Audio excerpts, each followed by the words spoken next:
Hi, I'm Bob Gimlin. Now, if you're anything like me, you don't like change. So you may be wondering, Bob, what's happened? How could you have done this? What have you done? Well, gosh, it was already more than a year ago that a fan of the channel reached out to me and offered to provide illustrations. And initially I thought, oh, you're very sweet, but I'm already spoken for. But then I realized that the odds of me bogging down my illustrator, Fred Dunn, with a massive multi-month project are pretty high. So while Fred finishes up his current super special gigantic top secret project, which I am wildly excited about, I thought it might be fun to see what another illustrator can do. Otherwise you wouldn't be seeing this video until July or August. So this video is illustrated by Adrian Flores, and he was very clear that he isn't a professional, and that may be, but amateur certainly doesn't sound right either. Anyway, this video is about a user submission that I received some time ago. I hope you enjoy. Hi, Bob. Before I get into my story, I just want to say that I know it may sound unbelievable, not for any one thing, but more so for the volume. I don't think any particular experience would seem too out there for anyone who's open to the world of the strange, but I also know that there are lots of people who go their whole lives without seeing anything out of the ordinary, and I had several strange experiences in just one summer. If you have any questions after reading, I can try and answer them as best I can, in case things aren't clear. Anyway, I'll get on with it. This took place in Ontario, near a place that's pretty renowned for ice fishing. So pretty much Ontario. The area is one of the first places that Europeans settled in the province, should that be relevant for some reason. And before that, it was an indigenous hub. I included a map of the immediate area. I don't know if you'll want to use it, or make your own version of it. It is a rural community that is sort of in the middle of nowhere. It's essentially a trailer park, but it's nicer than that term suggests. I liked my trailer park. It's adjacent to some mysterious fenced-off land, and an Air Force base. It was the summer of 2013, and I was back at my parents' place after my second year away at university. That summer, my job was dog-sitting for my parents, as they were away for seasonal work. I had a lot of free time, and it was kind of a special time, because my best friends all went to different schools, and we didn't talk much while we were away. But when we reconvened in summer, it was like we hadn't been apart at all. We'd been friends forever, and I hoped it would always be that way. But already, 2013 was a while ago. Being 19 at the time, having an empty house seemed like the ultimate blessing, and my friends and I would spend a lot of time hanging out there and meandering around the woods, a lost art among the youth of today, it seems. In fact, I spent a good amount of time that summer walking through the woods, sometimes alone, sometimes with friends. University was an urban and hectic affair, so I enjoyed the solitude, save for the company of trees and birds. The private property, that is, the mysterious fenced-off land, hosted a lot of excavation equipment, bulldozers and backhoes, but I never figured out what they were doing, other than pushing dirt around. Truckloads of dirt were always moving back and forth, for no apparent purpose. With every day that passed, nothing ever looked different. One day, I noticed that some of the bulldozers were off the private property, and they had been parked at a pretty random place for several days. I don't know why they weren't parked within the fences, nor do I know what they had been doing out there. Again, it really seems like they were just pushing around dirt. Naturally, my friends and I decided to investigate one evening. No, we weren't looking for anything curious, as you might say. We just wanted to check out the giant machines. Plus, we were always looking for unique places to hang out, if you know what I mean. We were still teenagers, after all. We just couldn't figure out what they were doing, aside from digging holes, only to fill them with dirt from different holes. All the machines were locked, and there were no keys, but we perched on top of the massive things. We were there until 8:30 or 9, until the sun set, and it became quite dark. All tuckered out, we headed home. And I guess this is the first strange thing. On our way back through the woods, I noticed a huge, orange light hanging just above the treetops over the forest. It was the size of the moon, when the moon is small in the sky. The color of the light was rusty orange. I couldn't see it clearly enough to tell you the shape of the light, but I assume it was round. So if it was orange and round, why couldn't it have just been the moon? Well, first off, I could see the moon in the sky, so there's that. Second, it was casting light, shining through the branches. This was summer, and the foliage was rich. The light had to be significant for me to be able to make it out at all. And third, I had the distinct impression that it was either tree level or close to tree level. This was not in the sky, per se. I could even make out the light illuminating the ground in the distance. There was no noise. Now this might not sound like much, but I was fairly alarmed. In fact, looking back, I think I was more alarmed than maybe I should have been. And the part that I found most frustrating, and still don't understand to this day, is that my friends were completely unbothered by the light. If I remember correctly, one of my friends said it's just a street light, and the other one just dismissed it, saying there's a light, so what? Which also was strange, seeing as we spent so much time investigating nothing. I just didn't, and still don't, understand. They knew damn well that there was no street light in the forest, no reason for a light to be there at all, no platform for a light to be raised on, no sound of an engine, and no flicker of fire. And perhaps most importantly, it just didn't look like any street light or vapor light or spotlight or flashlight that I've ever seen. There were 3 of us there that night, and it had been our stomping ground since we were old enough to go outside unsupervised. So their responses really bothered me, I guess. To this day, I don't know what was going through their heads. They knew it was strange, but they acted like it was no big deal. Yes, actually, now that you mention it, I suppose it was a little bit like a trance-like state. I just couldn't get them to acknowledge that there was anything strange about this inexplicable thing that we've never seen before, and they couldn't give me a reason for it, just that it wasn't worth walking 300 feet to figure out. Do I think they were covering for being scared?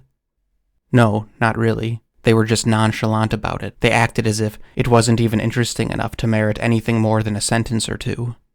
Strangely enough, I felt very cold just before and during the sighting. It was a hot summer's night, and I was only cold in a very particular patch, like a hallway of cool air. I could step in and out of it. I wanted to go investigate the light, but I was scared to go alone, and as I said, my 2 friends had no interest.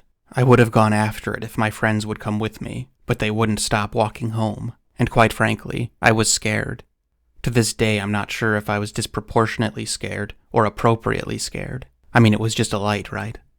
I had this uneasy sense that no matter how close I got to it, it would remain at the same distance away from me, which means it had some kind of intelligence behind it. What if that's how it lures people? That it was hanging out close enough to be seen, but not close enough to be identified? Like one of those fishing lures that's meant to catch the eye of a fish, even though it doesn't really look like something a fish would eat. I know that's an awful lot of speculation for seeing a weird light where there should be no light, but that's how I felt. There was definitely a sinister vibe to it all. Maybe I'm putting too much thought into a simple light, but it felt off, in a way I'd never felt before. My friends clearly had no intention of stopping, and I didn't want to be alone with it, so we proceeded to my house. We made it back to my place with no incident and no discussion, and then we played video games for a while, when inexplicably, my friends started talking about how weird that light was. What a strange thing to see. What was it? What genre of weirdness are we even talking about? And one of my friends even referred to the light as a light bubble, which is exactly how I had felt about it, without even thinking of that phrase, as if the light itself had substance and could move around. They both also commented on how it got very cold when we saw the light, and I hadn't even mentioned the temperature fluctuation, but apparently they felt it too. This really added to my frustration and general bamboozlement on the matter. They were completely disinterested at the time, but 2 hours later, they were acting like if only we would have checked it out, which is exactly what I tried to get them to do. But why they made no mention of the strangeness at the time, I have no idea.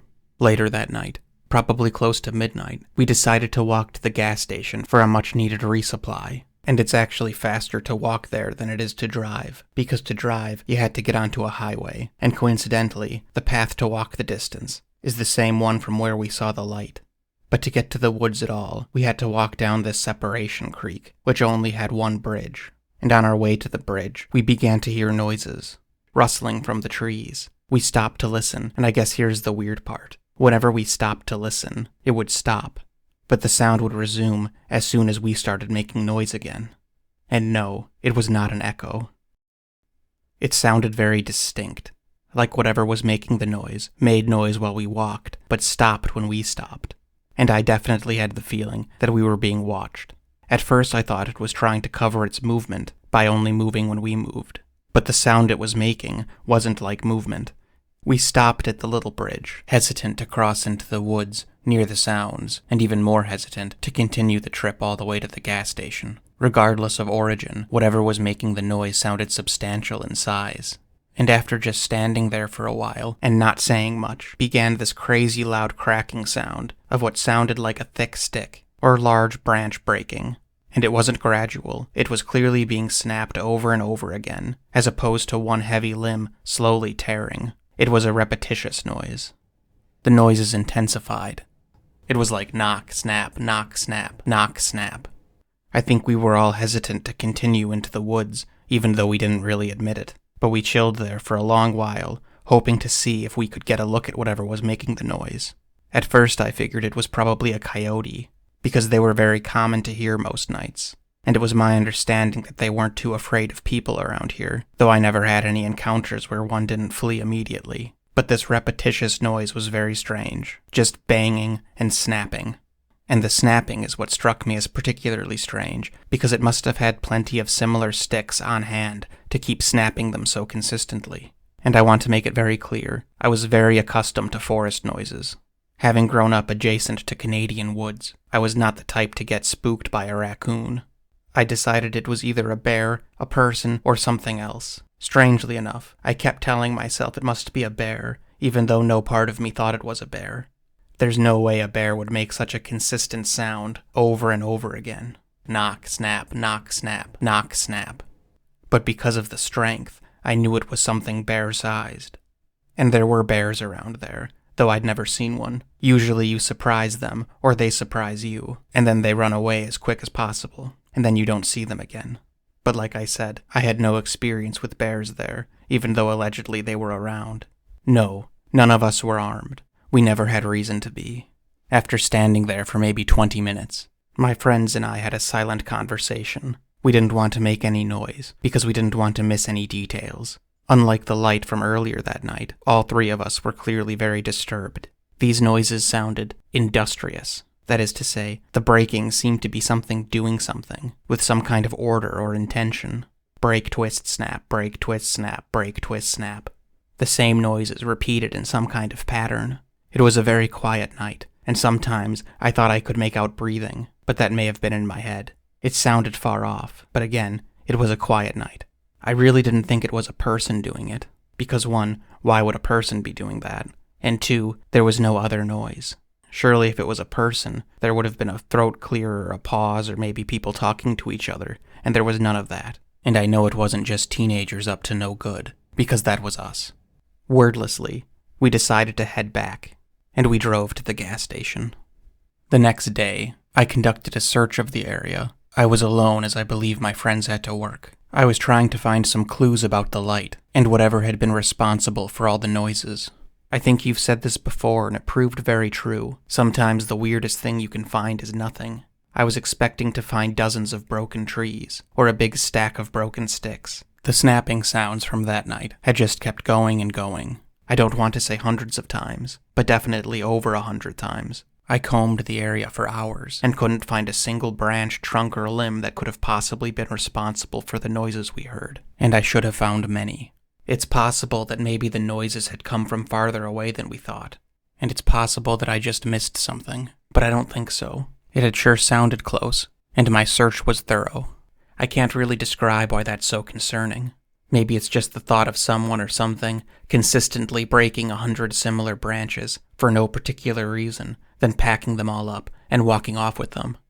I don't know, but I honestly expected to find a patch of uniformly destroyed trees, and I didn't find one, at least not one fresh break. And though I couldn't find anything to account for the strange happenings from the night before, I did find a couple of strange things. First was 2 sets of deer bones. One was the spinal column with the skull attached, resting beside a log. I'd found deer bones before, but never this intact. It reminded me of a gooseneck. Usually the bones scatter, but these were connected. Maybe the word is articulated. The other set of remains consisted of a skull with some ribs beside it. That was the stranger of the two, seeing as it definitely took hands to place them there. At least I think. Maybe an animal was using it as a chew toy, but I couldn't make out any tooth marks, not even by rodents. I'm not an expert, but I don't think the work of gravity or predators would have allowed the bones to rest there. I think they would have fallen to the floor. I don't know. They just seemed placed there to me. And I got the creeping suspicion that someone or something liked to look at them, which was a bit creepy. But I'm trying to be careful about what's normal and what's a case of the willies. At the end of the day, they were just bones, old and bleached, with no fur or tissue remaining. So they couldn't have had anything to do with the activity we just experienced, but it was definitely something you don't see every day. It seemed intentional, but that could be my imagination. Maybe if you ever get around to making this video, someone with more experience than me can comment about whether or not this is normal, if this is a common thing to find or not. But the stranger thing I found was near the bones. I found a massive dog print, absolutely enormous. I'm not exaggerating. It was larger than my outflexed palm. I could fit my entire hand inside of them. There was only one clear print and another less clear one. I believe both prints were from the same animal. If it was a pack of them, I think I would have seen more. And there were no human shoe prints to indicate that a dog was being walked on a leash. The size of the print was truly staggering. I went back home and did some research, and decided they were actually wolf prints. Too big to be a dog, unless the largest of the largest breed of dogs had been skulking around. And to be honest, I was actually a little surprised to learn that the prints I found were consistent with wolf tracks. When I found it there in the mud, I thought it had to be too big to be a dog or a wolf, but after my research, I found that it was within the range of a wolf paw. I still think the one I found was larger than the ones I found on the internet, but generally speaking, well within the range of possibility. If you look at a map of wolf habitat, I was in it, but I'd never heard any tell of anyone seeing or hearing wolves. So at the time, I presumed it was an unusually large wolf that had been expelled from his pack for some reason, maybe living near humans because it knew that hostile wolves wouldn't pursue it there. I don't know, but I dubbed him Super Wolf. No, I don't think Super Wolf was related to the cracking sounds, nor do I think Super Wolf placed the skeletons on the log, though now that you mention it, I guess the deer may have been prey to Super Wolf, but that would have been years ago, or at least a year ago, I think. The bones were not fresh. Also, I should mention that I found no source of the light, though of course I hadn't expected to. On the bright summer day, it was hard to imagine that we were so alarmed at the same place only hours ago the night prior, by mere light and sounds. No, I wouldn't say I was scared of Super Wolf at all. I have the type of mentality that nothing had actually changed just because now I knew it was there. Kind of like people who go surfing. You should probably just assume there's a shark in the water, regardless of whether or not they see one. That afternoon, I took a walk to the corner store, taking the path through the woods that we had been denied the night before. It was really more of a deer path than anything else, just packed earth, where few humans and many animals had stepped over the years. Halfway to my destination, I came across something in the center of the path. It was the head of a young deer. It was cut somewhere between the base of the skull and the shoulders, so the head was connected to a small amount of neck. It seemed more torn, or sheared, than cut or chomped. It was clean, but not cut. That was unsettling on its own, but then I noticed that there was no blood anywhere, and no sign of the rest of the deer. The head still had the groomed appearance of life. It was fresh, and certainly no older than a day or two. I was certain that the carcass was not old enough to have disintegrated and fallen apart on its own accord. Its eyes were indistinguishable from a living deer, wide and panicked. Its tongue was pink and moist. Its mouth was open. Other than the head itself, I found nothing out of place. No blood at all, and no sign of the rest of the body. No prints, no tracks. And again, I don't think gravity could have been responsible for how it was placed there. It was arranged like a parking cone, lifelike, as if the body had been buried up to its neck. I will say, this couldn't have been far from where I saw the light. And I know that if a predator has more than it needs, it may leave the least desirable parts behind. But this deer had been little.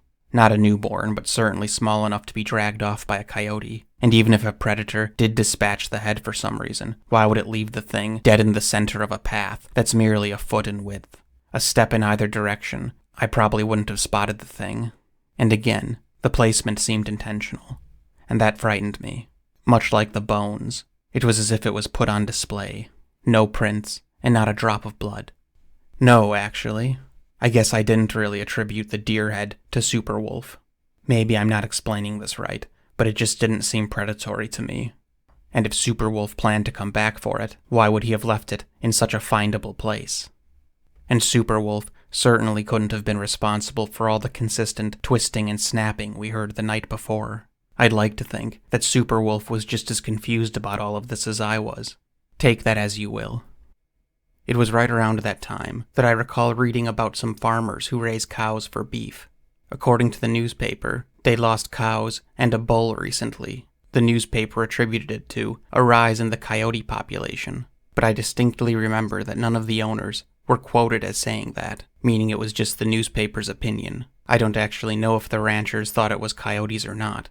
I just noticed that the newspaper article said it was coyotes, but none of the actual quotes blamed coyotes. I mentioned this because apparently even the ranchers around here didn't know there were wolves around, and though they were losing cattle, none of them actually said coyote or wolf. Which is, as you might say, curious. That was all the strangeness for that summer. I realize it was only a few things, and in only a couple days. The light, the noises, the deer head, the giant paw print, and maybe the skeletons, depending on how weird you think that is. But the whole place really felt off when I was home in the summer of 2013. And then of course I had to go back to university. I told my mom about Superwolf, mostly just because it was exciting and something to talk about. She had no confidence in me whatsoever, until one day out of the blue, she called me and told me that she saw Superwolf. Only it wasn't really a wolf. She said it was the largest dog she'd ever seen, the girth of a mastiff and the proportions of a Great Dane. She said it was the color of sand. This was a big concern for her because she worried about her 2 dogs. She said it simply walked down the street one morning and didn't acknowledge her. It's important to remember that the community is pretty close-knit. There's no way someone had a dog like that the whole time and nobody knew. It would have been impossible to miss, even if it lived inside and only went out to relieve itself. Shortly after my mom's sighting, I spoke with a friend who had been very skeptical of Superwolf. He spends a lot of time hunting deer, bear, and birds. He's the true outdoorsy type, while I'm more of the sit-on-the-bulldozer with beer type. Like I said, he was very critical of Superwolf, until he saw Superwolf. One day he calls me to say that he saw what I'd been talking about. He said it was as big as his motorcycle, because of his hunting and awareness of personal and official records. I trust that what he saw was huge. 2 years later, in 2015, when I was visiting for Christmas, I actually saw it myself when I was on a walk through the woods. It was probably 40-ish feet away, and I thought it was a deer at first because of the size and color. Its head was facing away from me as I approached, and it wasn't until it turned to look at me that I realized it was a dog of some sort. And then it clicked. This is Superwolf. We just looked at each other for a few seconds, and it was weird. And then it walked away, and I don't know if this makes sense to you, but it almost looked sad when it walked away. I recall it had very definitive haunches that rose and fell as it walked. Maybe it was just the color and size, but it reminded me a little bit of a lion. I'll get into this more later, and maybe I should omit it to save some face, but I had this weird feeling like I wanted to run up and hug it, which seemed strange seeing as I was all alone in the woods with an abnormally large dog, but that's how I felt. My mom actually hit the nail on the head with her description. It had all the length of a huge Great Dane, but much thicker, and it had short but dense fur, and I guess it must have been accustomed to people. My mom's sighting, my friend's sighting, and my sighting were all of him just calmly walking away. I don't think Superwolf was looking to hurt anyone. Superwolf just wouldn't do that. But the strangest thing about seeing Superwolf was that I wasn't surprised at all by his appearance. I know I'm not explaining this right, but I didn't really feel the need to scrutinize how he looked. It was more like, oh, it's Superwolf, of course. It was like he was a familiar and a very welcomed sight, even though that was the first time I ever saw him. Like I wasn't surprised at all. And even his odd features didn't seem abnormal to me. Seeing him brought up a lot of emotions that didn't really fit with the situation as far as I could understand it. What kind of emotions? Joy, gratitude, relief, fear but not of him. Like I miss him immensely. Like I said, it's like I wanted to run up and hug him. Like I felt sad that he didn't run over and greet me. And it's like it felt weird that he didn't do the same for me. But I guess I didn't do the same for him. It was really weird. I suppose the scientific answer to the question of Superwolf is something as simple as an abnormally large dog, or maybe a wolf-dog hybrid. I don't really know much about that, but I know ligers can be larger than either a tiger or a lion. Maybe a wolf-dog hybrid would also explain why it was so chill. I really don't know. But seeing as its first appearance coincided with the light and the snapping sounds, it just seems weirder to me than something that can be explained through strictly biological means. Can I objectively say that it was a large dog? Yes and no. I can say it had the appearance of a large dog. Take that as you will. No, as far as I'm aware, no official attempt was ever made to apprehend Superwolf. If Superwolf wanted help from humans, it seems like he had the temperament to simply ask for it. He didn't seem afraid, and he certainly didn't seem malnourished. No, I did not take a picture of Superwolf's track. I figured it wasn't really anything I'd ever have to prove. Plus, it was almost exactly the size of my outstretched hand, so I had a very good idea of its size. Weirdly enough, seeing Superwolf made me think of a strange occurrence from when I was 13 or 14 years old. It was winter, and I was walking through the woods when I came across giant, oblong imprints in the snow. The snow had been at least a foot deep, and the impressions punched through more than halfway to the ground. The prints compacted the snow, so I walked in them, and it was just less than a good leap from hole to hole. Outside of the prints, I'd sink in the snow past my ankles, meaning the track maker was a good deal heavier than me. The holes were an awful lot larger than my size 11 boot, but they had clearly melted and distorted, leaving no details at all. They were just ovals. But I'll be damned if they weren't the shape of big paddle-like feet. The oval impressions led me to a grisly scene. There was a patch of snow, maybe 4 meters across, that was covered in blood. But there were no remains of whatever animal it was that had been killed there. No bones or body or fur. It was so even. It wasn't a splash here or a splash there. It was like a fine mist, and I was certain it was blood, because there were little bits of tissue in it. Tiny little bits of muscle or maybe flesh or fur, but it was like it had gone through a food processor. Weirdly enough, the impressions I was following did not pass directly through it, nor was there any sign of prints or a struggle around the blood. One would think that if it was the location of a predator kill, the snow would reveal signs of a scuffle, but there was no indication of any movement at all. Just a lot of evenly spaced blood. You could say that fresh snow covered the prints of predator and prey, but then wouldn't that have covered the blood too? I don't think blood and bits of matter would effuse up through the fresh snow to the surface. I decided to turn around and go home, through the most direct route. 2 things were on my mind. First, mine were the only prints there, other than the oval impressions, meaning no one else saw this sight. And second, if whatever made the blood patch decided to do it again, I would never be found, because there'd be nothing left. I don't know why I felt so positive about that. But I was certain that the prey item was not only slaughtered, but it had ceased to exist altogether, aside from the oddly circular spray paint-like red coating on the snow. It's almost more unsettling that the prints didn't interact with the blood patch. They just marched right around it, but I'm still certain they must be related. No, I don't think they were left by snowshoes. Those leave pretty clear edges, but maybe they could have been. But if it was a snowshoer, I'd imagine that the person would have stopped to investigate, instead of just circle it, and not change its stride at all. I guess what bothers me about this incident, from when I was 12 or 13, is why did I so quickly forget about it? After it happened, I put the event out of mind. I hadn't thought about it in years. It wasn't until I saw Superwolf with my own eyes that I thought about it. Why didn't I rush home and tell my parents, and have everyone investigate this impossible sight of a motionless struggle? I don't know. For some reason, it just wasn't a big deal at the time. Even though it kind of seems like a big deal now. It really reminds me of my friend's response to the light. Like, I acknowledged it was super strange, but just immediately moved on, and didn't feel the need to follow up or even think about it. I also have this weird feeling that Superwolf and the blood puddle are related, even though the blood puddle was 6 or 7 years before I was even aware of Superwolf's existence. Seeing Superwolf is what reminded me of the blood puddle in the first place, and I have no idea why.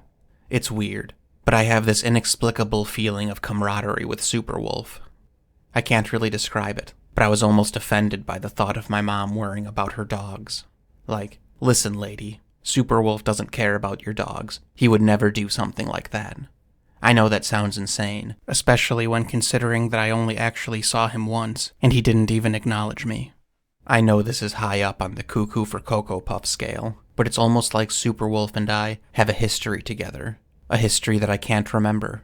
I think about him often, and I hope he's okay and happy.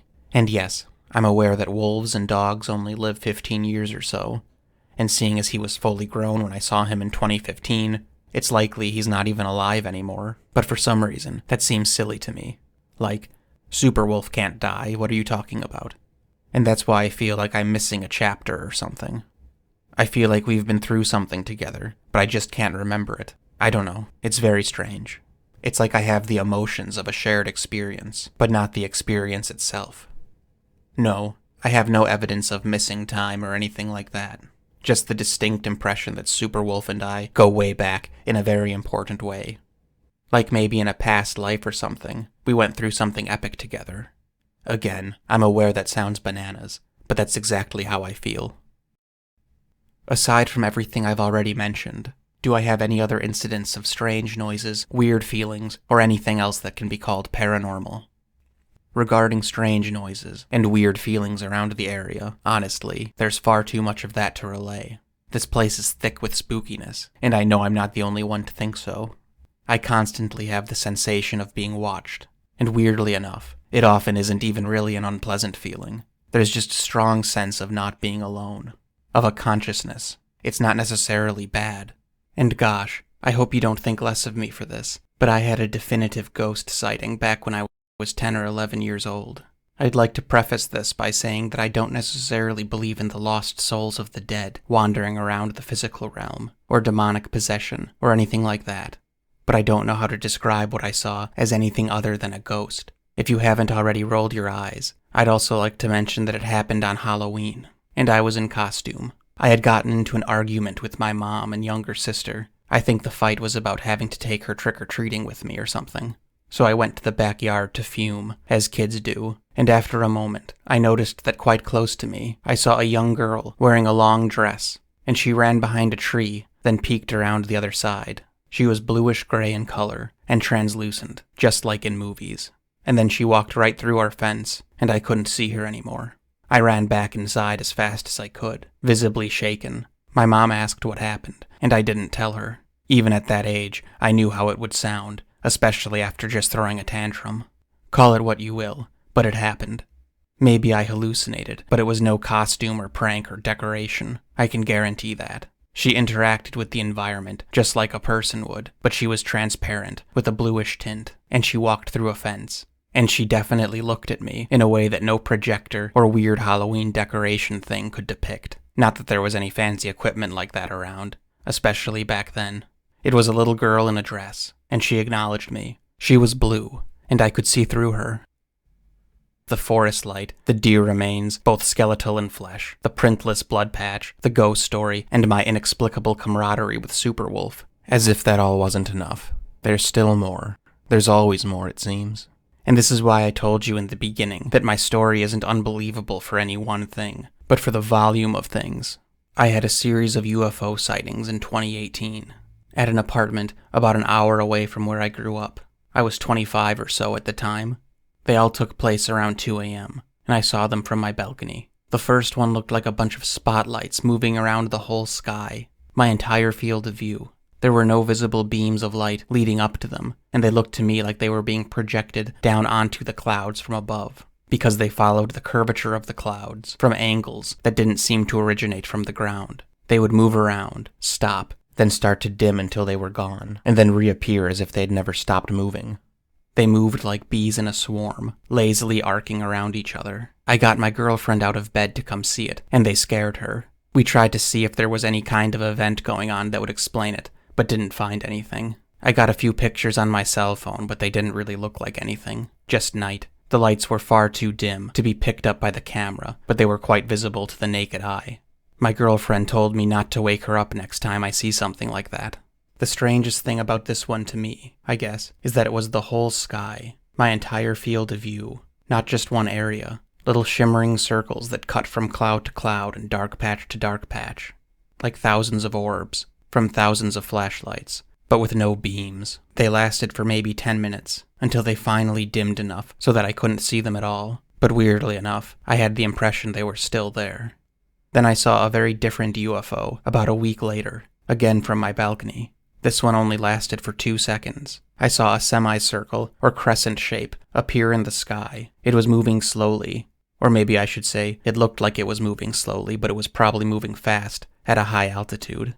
It was colored like a star, but much brighter, and it had a tail of light that was less bright than the object itself. I watched it for 2 seconds maybe, and then it shot across the sky, leaving a straight line of light trailing across the horizon. The tail faded in seconds. Cliché as it sounds, it very much reminded me of the Enterprise hitting hyperspeed from Star Trek. I checked to see if there were supposed to be any comets visible that night, and there wasn't. And to me, it seemed to intensify and accelerate. I have seen many shooting stars. They're a nightly happening if you take the time to look for them. And this was kind of like a shooting star, only 100 times more intense than anyone I've ever seen, and crescent-shaped, which of course is not what stars look like. I can't really rule out some relatively standard astronomical phenomena, but I know I've never seen anything like it, and I spend a lot of time looking at the sky. Normal or not, it was unusual. The third UFO sighting was more than a UFO sighting. It's the only part of all of this that I was fundamentally disturbed by. Honestly, I'm a little reluctant to share it because I don't really like to talk about it. I saw what basically looked like a star looping around the sky for maybe 5 or 6 seconds, until it disappeared. I'm not sure if it shot out of sight or vanished. Immediately after I lost sight of the light, I heard some movement and chattering coming from my neighbor's property, which leads to woods that go on forever. It kind of sounded to me like some weird talking, just like fast chatter, sometimes very deep and sometimes very high. And seconds later, a small light appeared over the treetops at the edge of the forest. I was up on our balcony, so it's kind of hard to say how high off the ground it was, but it was definitely tree level, because it would pop up from below the canopy and dip back down. I would guess it was probably a meter or so in diameter, maybe the size of a beach ball. It was a kind of yellowish-orange color that some people might describe as golden. It didn't really seem to illuminate anything. It glowed more than shined. It was the same color as the thing I saw in 2013, but smaller and dimmer. For whatever reason, no, I can't tell you why, I waved to the light and said hello, and the light disappeared. Then after a minute, it rose again above the treetops. I waved again, and again it vanished, but popped up even closer. I'd wave and it would blink away, then it would reappear. It happened so many times that it definitely was not random, especially not after seeing the looping star and hearing the weird chatter. Despite her warnings, I woke my girlfriend up. She wasn't a happy camper. My adrenaline was spiking, and I felt like she needed to see this. I felt like everyone needed to see this. My girlfriend came to the balcony and didn't take the time to really look, but she insisted that there's nothing there and that we should go back to bed. She was scared. Understandably so, as I was perched on the balcony communicating with forest lights and inhuman chatter. I'm totally open to any kind of interpretation as to what that all could have been about, because I'm not really sure myself. The movement in chattering probably could have been raccoons, but I'd bet my life that it wasn't. But I will say that the volume was right for a raccoon. I decided I was freaking myself out too, so I went to bed. It was almost 3 a.m., and I had to get ready for work in just a couple hours, and that was a weird night. I barely got any sleep. I just laid there with my eyes open, feeling strangely at peace with the fact that I'd just interacted with something totally beyond accepted human experience. Work trouble, money stress, both seemed so inconsequential at that moment. And the little sleep I did get, I dreamed about Superwolf, and things that probably never happened. And I might be making more out of it than it deserves, but I guess the thing that really stuck with me was the feeling I got when I was interacting with the light, because I'd never experienced anything like that at all. It was like a cold shiver through my whole body. It wasn't so much a feeling of fear. It felt like anticipation. Just this weird, innate feeling of, okay, it's finally happening, though I don't know exactly what was supposed to be happening. It was a mix of awesome and awful, literally awe-inspiring. It's hard to put words to that fleeting sensation. I only felt that one night, and I had the weirdest thoughts too. It was as if I was certain that if I checked the news on my phone, maybe not just then, but in an hour or two, I'd see reports of this being cited all over the world. And then in the morning, there'd be big headlines from every news outlet about how contact has been made, and that the definition of life form would expand from mere flesh to consciousness. I was so sure that was going to be the case in the morning. But of course, it didn't happen. Maybe it wasn't for the world to see. Maybe it was just for me. Maybe it was Superwolf saying goodbye. It's just how I felt. And believe it or not, I don't think I'm crazy, or any more crazy than normal crazy. I don't really want to say anything more about it, because it was a very personal experience, and involves feelings that I'm finding very difficult to relay. But it made me feel like I was, or am, part of something. Something that I just can't remember. And that's the strangest thing about my 20 years of strangeness in Ontario. Anyway, Next week I'll have another video illustrated by Adrian, and then another video illustrated by Fred, and then big project. So please make sure you're subscribed to catch all that. Anyway, again, and as always, thanks an awful lot for listening.